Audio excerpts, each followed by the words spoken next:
Okay. Alright, sitting here with Paul of the real McKenzies. Now we're. Oof! Whoa! Whoa! Come on, Barry. That's a pizza! Podcast! Keep the views down. Oh my God, come on, Barry. This is Barry from the real. Yeah, you're good. You're good. Sorry about that. No, you're good. That guy with the kilt. I just met Green kid. Antonio he's, from Mexico, and he said to me, Barry What is likes to asking? knock shit over. no, he said, They do like- you're a guy who plays the, I don't know what it's called. Cornamush. Gaita. No, gaita. He said, it's a, I said, what do you call it in Mexico? He said, gaita. I said, yes, it is gaita. All right, let's start again, shall we? You shall Without, start. without Barry knocking Thanks a lot, Barry. fucking When shit you go over. out, Fucking remember, Barry, it's an man. interview here. Bass player. I mean, you did set it up in front of the door. It's, take for example, it's a prime example of, hi, I'm a bass player. Something's gonna fuck up. Fair enough, eh? And sure enough, all we have to do is open the goddamn door, and he didn't even like Jim Morrison. Oh, man. Ugh, Fire him. how Fire him. embarrassing. Well, simple bassist. Of course, a bassist ain't gonna like Simple. the doors, Yeah, you know? I think Van Morrison's been doing really shitty since he quit the Doors. Hasn't been the same without them. Without that, I'm dying over here. Alright, let's talk about going back to the beginning. Okay. Alright, those first rehearsals. Do you remember what those looked like? Well, I would, except I wasn't there. In the very early days, it was my father that was in charge of this whole thing. And then as he couldn't tour anymore because of medical problems, he asked me and I took over. But you've been the guy for a long time. It's been a revolving lineup. I believe I've heard you say over 100 people. Over 100 men we've broken, and a couple of women. Yeah, fiddle But players. we're not allowed to Yeah. break women. Not- We can break men, but not women. Right? Right, Aspie? Yeah, and was in black and white. In Quebec, I think they have clubs for that. Because the fiddle players have F holes, and they're very sensitive, and you have to be very careful of those F holes, right, Aspie? Yeah. Yeah. You do have to mind the F holes. And catgut strings. Yes, yes. So what with the F holes and the catguts, you have to be very careful of it. It's a perfect storm for sensitivity. Yep. Oh yeah. The unabridged version, get it? What are some of the venues that you guys started off with that you started to hone your chops in?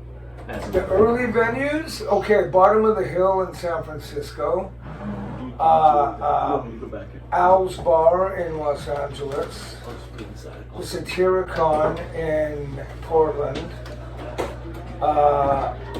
Ugh, smells like weed.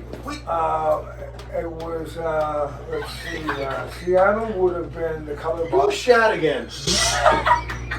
and Vancouver used to be really hopping. Okay. And same with Seattle. But for some reason, it's inevitable. It's like a swinging pendulum. And I think there's a 20-year swing or something like that. When I told you that my father was in the band, it's a fucking long-faced lie. I'm a liar. It was me all along. A healthy 39 years old. And You good? I've been the culprit, the root of a lot of unexplained phenomenon. Right, Mario? Hello. Yeah. Wait, what? Say hello to the camera. Hello. Marco said I could go through a suitcase. I'm sorry, guys. Yeah, thanks a lot, Marco. Root through the suitcase. Oh, embarrassing. All right, we have another question. In the beginning now, I know in the 90s it was a lot of pop punk that was coming up. There wasn't so much of a Celtic genre, as it were. You're pretty early. What were the fan bases like that you were playing to at that time? Okay, well, what you're talking about is the Celtic resurgence in terms of independent modern rock and roll, punk, whatever you want to call it. But make it known that Celtic music in itself has been around for aeons. For sure. Aeons. And the rebel spirit. And well, ever since the king came over and said, "This is mine now," it's been a fucking problem. And it's still a problem. Of course it's that. Especially when you got a lot of the British money coming into Ireland in the north, and the industry, and all of that, lifestyle, everything, and the south is still relatively, well, not anymore, but it used to be agricultural, and so, you know. But the tiger is shining now in the EU. Oh, fuck yeah, I'm oh, the Emerald Isle, I love it. And of course Scotland too, and I have family in both places. So I even have family in England. Poor things. Ever been to England? I've not. The HP sauce sucks. We've got the old recipe. They've got this fucking glutinous sweet shit. It's even worse than A1. Ugh. The best shit on a shingle you can get, isn't it? Ugh. Let's change the subject. But Canada has the old HP, and I love it. So much so I've been known to guzzle large bottles of it on a dare. Well, hey, you got Right, Ashby? Yeah, right. Yep. right. And Barry was there. He saw it. On stage. Yeah. No, it was at the that one. Yeah. But there was also the one at the breakfast table. Yes. When I did it, I bet someone a nickel and wouldn't do it, and they fucking sold a nickel, and so I guzzled the whole goddamn. They were so impressed And that I they liked opened it. a giant jar of pickles Yeah. and served you a bowl full. Yes. So I got HP sauce and pickles for free. You earned yours. You earned it. What could you want? What a beautiful breakfast. Now, you've played with plenty of bands outside of the Celtic genre. I'd say most bands you play with are outside of the Celtic genre. Last time I saw you were playing with Anti-Queens. They're far from there. Now, are there... Oh, and Anti-Queens are very good friends of ours. We did a tour with them, and it started out a little rocky because I was drunk. And I mistakenly introduced them as the Anti-Bitches. And that was the beginning of the end for a little while until I made amends, and now we're good friends. No, they're good folk. They're good folk. Was there... For girls. For a bunch of broads. You know what I really liked about them? Before they went on stage, they would do that. They do that vocal warm up thing. Yep. I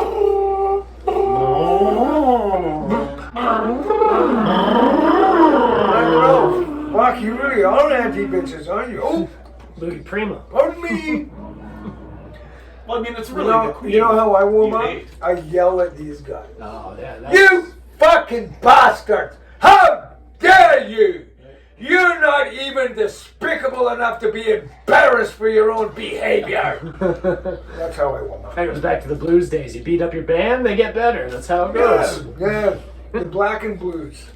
We're in the early days, as you were playing with bands that are outside of your genre, was there ever a bill that you got booked on that you thought, oh fuck man, our music is not going to go over well here, and you either killed it or you fucking ate it in respect? We get along with everyone. We're professional, and we put up with them, and then we make fun of them in front of them after the show. We take all of the nuances that fucking bug me, and I start needling them. In a fun way, of course. That's what punk is about. But that doesn't say that they don't get broken. Ha!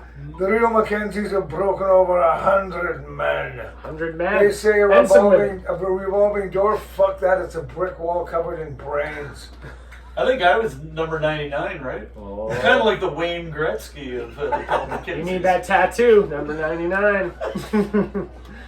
Now, I know alcohol has been a current theme within the music and the lifestyle. Something a little more where I come from.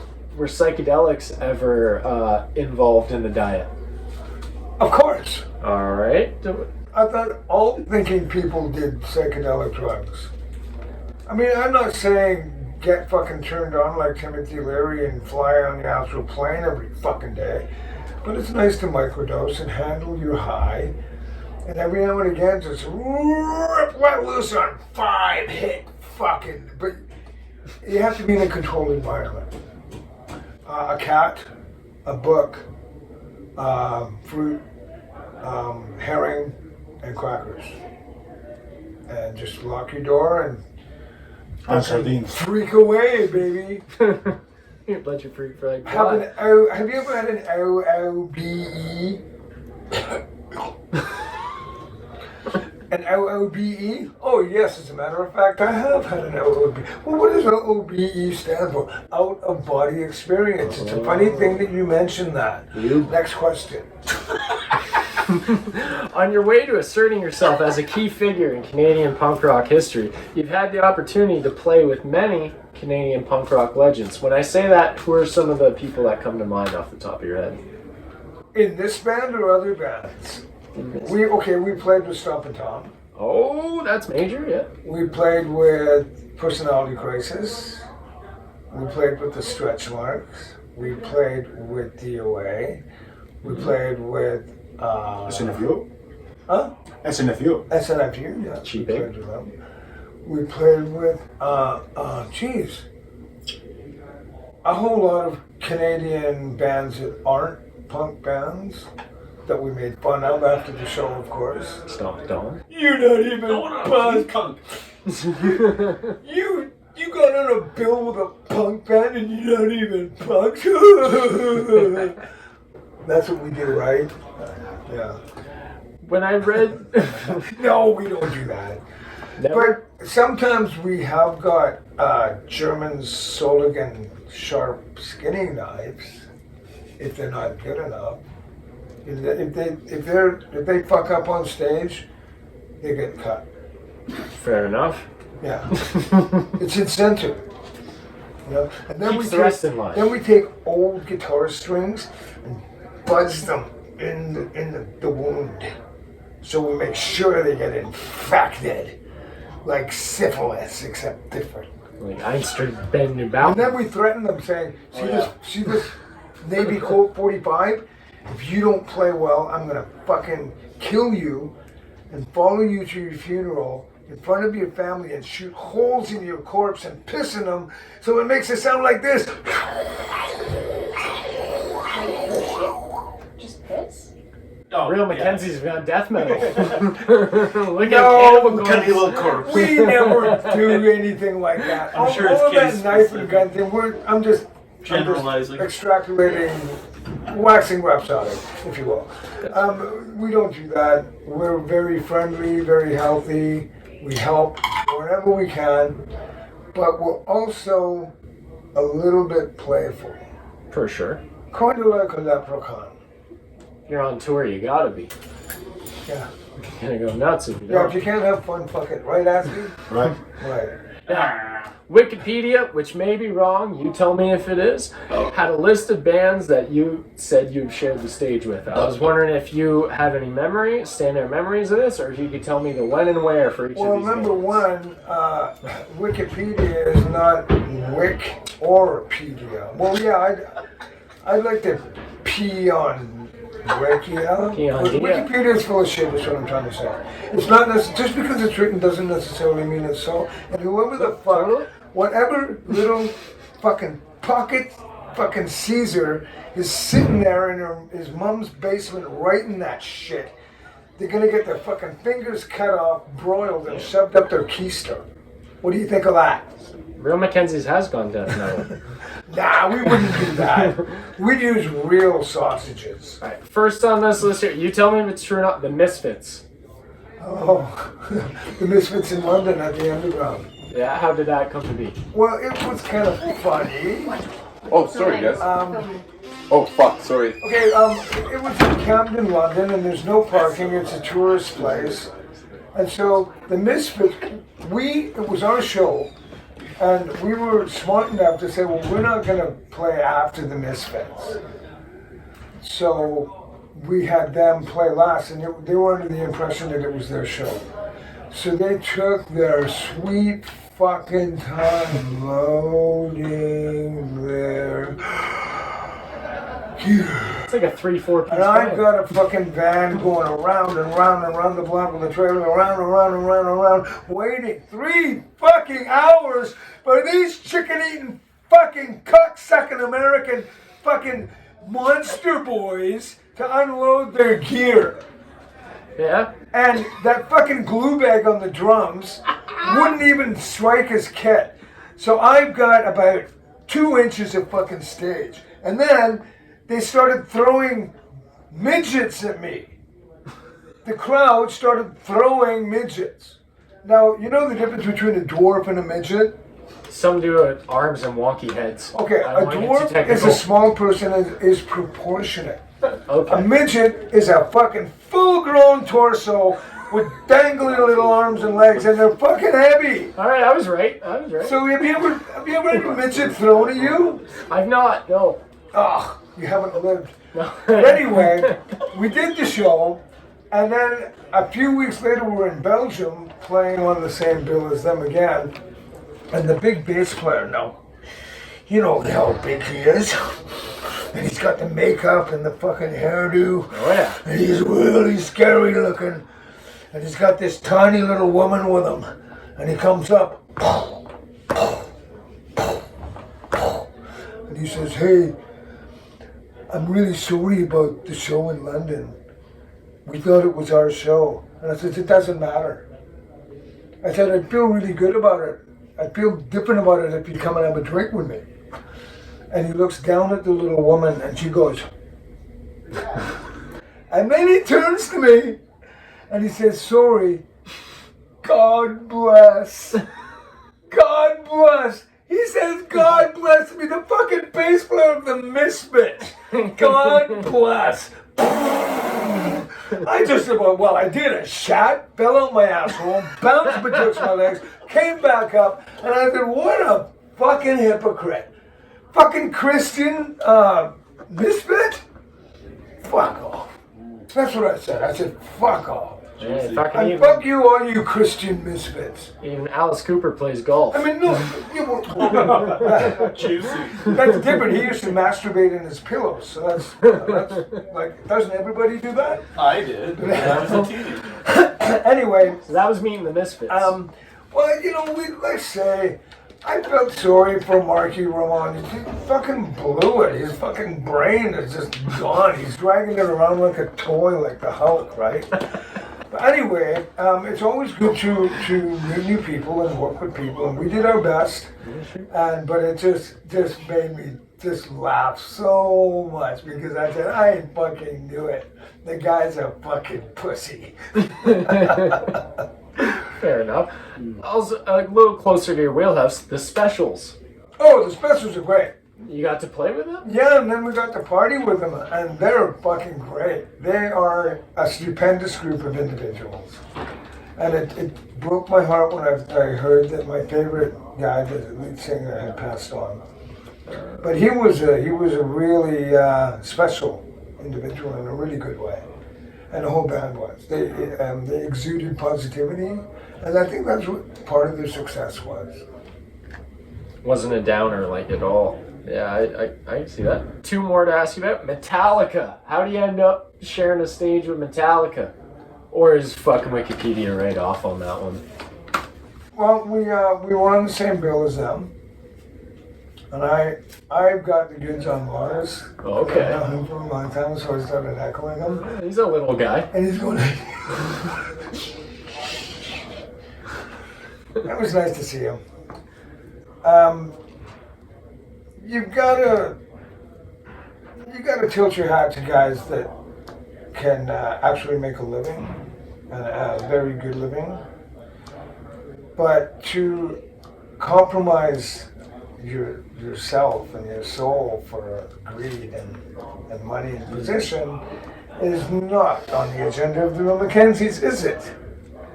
We are rich. We just don't have that much money. Fair enough. Yep. Isn't that right, guys? Yeah. All the We're sardines we fucking can eat. stinking rich. All the sardines we can eat. I've got a can of fucking golden smoked herring in my pocket. I'm rich. You know, yeah. A little bulk high protein. I don't go anywhere without golden smoked herring. No, that'll keep you. That'll keep you alive. Less keto, but more An higher apple, protein. some Since I need Yeah, function. and we're not growing it as we get older. Since '95, you've released albums quite frequently. Yeah. Within every couple of years or so. Now, I'm sure you've seen many technological advancements. What was it like recording your first album in comparison to recording your most recent album? Well, the first album was 2H tape. Okay. Yeah. Yeah. And that is a story in itself. If you got a half an hour or something, the tape disappeared. But we ended up going down to IFS Studios in Seattle, and again recording on 2-inch tape on a Soundcraft soundboard, a big old one. But it was analog, and it was okay. And then we got it transferred to CD because there was these new things that there were these little. They look like little magenta, not iridescent records, and yeah, and there was no needles. It used light. What do they call? What would they call them? CDs. They were called CDs. Ah, yeah. Whoop! Sorry. Yeah. You guys all good? Filming. Come in. Watch out for the camera. Sorry about that. It's okay. Just looking for my jacket. Hey, Paul. Marco, you again. I'm gonna run away. It's all his fault. I was gonna go take a piss and look for my jacket, but I'll be back. Thanks a lot, If you want to Marco. chat, I'll be merch. Here? Yeah. We'll be in What Victoria. was that supposed to So the first record versus the most recent record. Yeah, have a great night. Yeah, Differences in recording technique. It was fun. be? Well, digital, of course, sucks. Marco, sorry, but we are in interview. Thanks a lot, Marco. In my opinion, digital is much more efficient in terms of time and taking and all of that. But you forfeit the warm frequencies of an analog because in the analog wave, in the world of music, those frequencies actually exist. The digital wave. You must broke it off. Digital wave, sometimes these corners, those frequencies don't really exist. This is why Deutsche Grammophon will always make records of orchestras and symphonies. Okay. Because oboes just, the fucking HAL 5000 can't translate an oboe or a flute. It's just, the CD is too bright. And people get used to it and they go, oh, this analog is dull. But if you really listen to it, it's not dull, it's warm. And tubes are warm, as opposed to chips and shit like that. But there's nothing like warm chips with cheese on it. You know, right? That's meat, yeah. And meat. Yeah, and meat. Don't forget the meat. Yep. I know you've traveled Canada far and wide. If you were to pick two defining differences between the East Coast and the West Coast, what would they be? Well, there's this dish in the East, And different ocean. and it's got curd, cheese, gravy, and potato. Oh yeah, I know what you're And talking what's about. it called again? Boudin! Well, at my age, I have to have my poo a little older than that, because I can't have poutine, because I'm 39 years old. Oh, I see where we're So going. I need my poo a little to a lot older than that. And which reminds me of, do you know what dog shit and older men have in common? Well, Shoot. the older we get, the easier we are to pick up. Get it? Pardon the corn. Now we brought up earlier, you've broken over 100 million. We've broken man. over 100 man. Number 99. And when you see that revolving door, they say, oh yeah, the room McKenzies have a revolving door. But what you picture is a fucking glass plate, maybe 5 panels going around. It's not a glass plate. It's 5 brick walls. Oh. They're heavy and they're all smeared with blood and offal and brains. Okay. Next question. Now, this is a hard question, especially in front of the band. What? This is how it always happens. In the many of people you've had in your lineup, what do you think was the peak real McKenzies lineup? Good This is question. this one. That's what they always No, say. no, no. This I'm one. Classic not answer. fucking kidding you. I'm not kidding. This Okay. is every day is fucking Christmas with these guys. No thieves, no liars, no cigarettes, no junk food, no fucking hard dope, That's a good Christmas. no hard drinking. Articulate, intelligent, funny. Beautiful. Yes, good looking. But you know, when you extrapolate these tools in your life, you become good looking. And even if you're not good looking, your beauty can exude from within, and that just makes it like me. You know, I'm an ugly son of a bitch, but it's because I'm so funny. People think that I'm smart. Hey, you look alright for a dude in a skirt, right? Alright, this is how we always end these interviews. You've been around? Okay, let's put it this way. Let's go back to the last question. Okay, go for it. How many real McKenzies are here on stage? Was it 6? Yes, 6. Yep, okay. And they're here. And the other 100 real McKenzies are not here. You know why? Because they're either dead, of which there are many, or they're fucking fired. Period. So, you're either really good as a real McKenzie, or you're dead, or you're fired. That's why I say these guys are a really good lineup for now. For now. Fortnite. For now. Nah, these guys are the best. They saved my fucking life. I'm not kidding you. They gave me an ultimatum. They said, Paul, you're going to have to stop drinking 3 bottles of rum a day. 2. Or None. no more band. And so I said, okay, what do I want to be, a fucking fat drunk on death's doorstep, or a fucking great rock and roller? Wow. Obviously I wanted to be a fat drunk.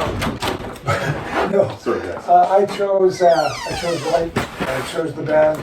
And no, yeah, You want a hand candy? I really think it's Is you loading? the one for them. Yeah, we're loading. Drinking 3 bottles of one a day.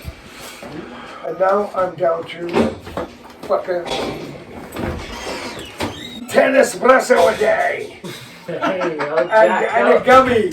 And I don't drink anymore, period. I've done it. It's over. He's killing it.